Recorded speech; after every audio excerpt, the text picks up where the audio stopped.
పేరు పగిడిపల్లి హనుమంతరావు. మా జన్నారం గ్రామం, ఏనుకూరు మండలం, ఖమ్మం జిల్లా. నేను 3 ఎకరాలు మిర్చి తోట వేసిన.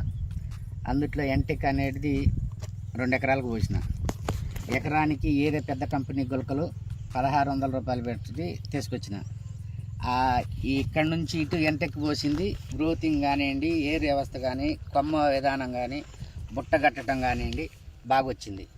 అవతల పక్క 1600 రూపాయలు పెట్టి పోసినది సరిగ్గా రావలేదు. దానికి దీనికి చూడండి ఎంత తేడా ఉందో మనకే కనపడుతుంది తీసిందంట. ఈ ఎంటెక్ పోసింది 100కి 100% కొమ్మ వ్యవస్థ కానివ్వండి, ఏర్ వ్యవస్థ కానివ్వండి, నలుపు రంగు కానివ్వండి బాగుంది. రైతులు పోసుకోవచ్చు, వాడుకోవచ్చు, బాగుంది. అది 1 ఎకరానికి వచ్చేది. ఎంటెక్ అనేది 2 ఎకరాలకు వస్తుంది. పనితనం కూడా దానికన్నా 80% ఎక్కువ చూపెడుతుంది ఇది.